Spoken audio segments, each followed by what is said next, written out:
साथियों नमस्कार। पटना बिहार से मैं अमिताभ कुमार दास, आईपीएस 94 बैच, और आप देख रहे हैं मेरा अपना यूट्यूब चैनल दास बोले बिंदास। साथियों, इस चैनल में मैं आपको ऐसी जानकारियां भी देता हूं जिनको जानना जरूरी है, लेकिन जिनको ज्यादातर लोग नहीं जानते। आज मैं आपको हिंदुस्तान की पहली महिला पहलवान का किस्सा सुनाऊंगा, जिनका नाम था हमीदा बानो। ये बहुत रोचक और ज्ञानवर्धक वीडियो है, इसे आखिर तक दिल थाम कर देखिए। साथियों, हिंदुस्तान में कुश्ती एक पारंपरिक खेल रहा है। कुश्ती के साथ अच्छी बात यह है कि इसके लिए बहुत साजो सामान नहीं चाहिए। कहीं भी आप मिट्टी खोद के अखाड़ा बना सकते हैं और वहां कुश्ती शुरू हो सकती है। लेकिन कुश्ती के साथ एक ये भी बात है कि इसको हमेशा मर्दों का खेल समझा जाता रहा है, पुरुषों का खेल समझा जाता रहा है। लड़कियां कम कुश्ती लड़ती हैं। लेकिन इसी हिंदुस्तान में एक महिला पहलवान आई सबसे पहले, जिनका नाम था हमीदा बानो। और हमीदा बानो उत्तर प्रदेश के अलीगढ़ की रहने वाली थी। अलीगढ़ का आप नाम जानते हैं, वहां अलीगढ़ मुस्लिम यूनिवर्सिटी है। अलीगढ़ के ताले भी बहुत मशहूर हैं, इसलिए अलीगढ़ को ताले और तालीम का शहर कहा जाता है। ये जो हमीदा बानो थी, इनके जो पिता थे, अब्बू जान थे, उनका नाम था नादिर पहलवान। वो भी पहलवान थे और कुश्तियां लड़ते थे। नादिर पहलवान ने फैसला किया कि मैं अपनी बेटी हमीदा बानो को पहलवान बनाऊंगा। अब ये एक बहुत क्रांतिकारी फैसला था, बहुत इंकलाबी फैसला था, क्योंकि भारतीय समाज हमेशा से कंजर्वेटिव रहा है, दकियानूस समाज रहा है, और कुश्ती जिसको मर्दों का खेल समझा जाता था, उसमें एक लड़की को पहलवान बनाने का फैसला एक बहुत रिवॉल्यूशनरी फैसला था, बहुत क्रांतिकारी फैसला था। नादिर पहलवान ने अपनी बेटी हमीदा बानो को सलाम पहलवान के पास भेजा कुश्ती के दांव पेच सीखने के लिए। और सलाम पहलवान जो था वो हमीदा का उस्ताद बन गया, हमीदा उसकी शागिर्द बन गई। अब ये जो हमीदा बानो थी, इसकी हाइट थी 5 फीट 3 इंच। मेरी हाइट है 5 फीट 11 इंच। तो हाइट के मामले में मैं हमीदा बानो से थोड़ा ज्यादा हूं। लेकिन हमीदा बानो का वजन था 108 किलो, मेरा वजन है 90 किलो। तो वजन के मामले में, वेट के मामले में मैं थोड़ा पिछड़ रहा हूं। हमीदा बानो की जो खुराक थी वो बहुत ज्यादा थी।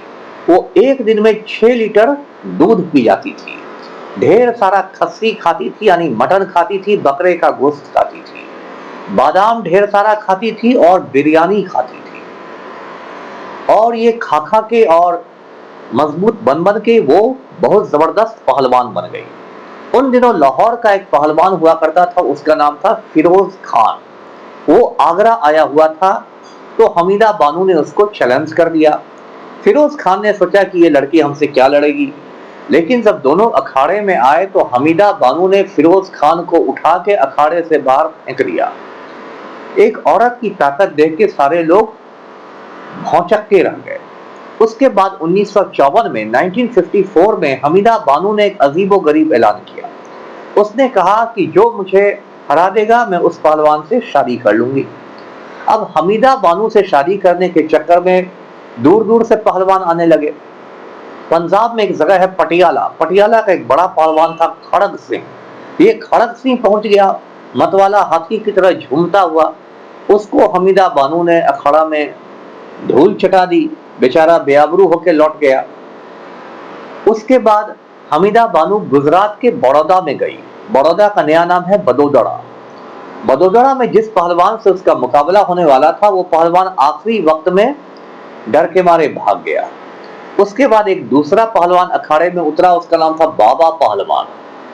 लेकिन हमीदा बानो ने सिर्फ 1 मिनट 34 सेकंड में बाबा पहलवान को चारों खाने चित्त कर दिया। बाबा पहलवान बेचारा इतना शर्मिंदा हो गया कि उसके बाद उसने जिंदगी में कभी कुश्ती नहीं लड़ी। इसके बाद हमीदा बानो कोल्हापुर पहुंची, महाराष्ट्र में है कोल्हापुर। वहां उसका मुकाबला एक पहलवान से हुआ जिसका नाम था सोमा सिंह पंजाबी। अखाड़े में हमीदा बानो उतरी, सोमा सिंह पंजाबी उतरा और हमीदा बानू के सामने वो कमासी पंजाबी नहीं टिक सका, वो बुरी तरह से हार गया।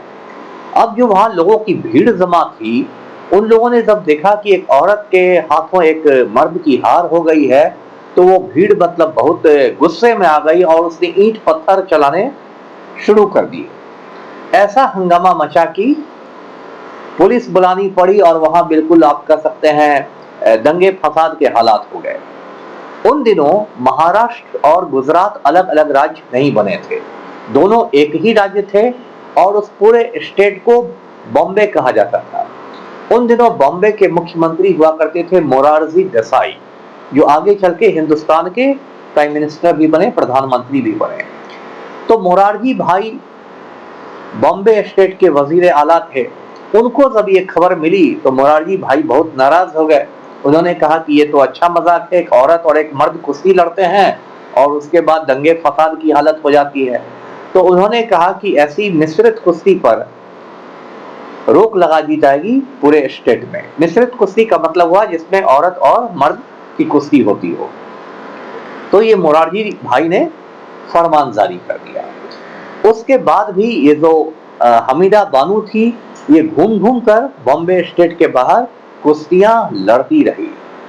हमीदा बानू की ख्याति चारों ओर फैल गई, तो उसमें रूस की एक बहुत बड़ी महिला पहलवान थी, उसका नाम था वेरा चिस्टिलिन। वो काफी भारी भरकम लंबी चौड़ी थी और उसको लोग मादा भालू करके बुलाते थे। तो ये जो मादा भालू थी रूस की, ये इसने ललकार दिया हमीदा बानू की कि आओ मुझसे भी दो हाथ कर लो।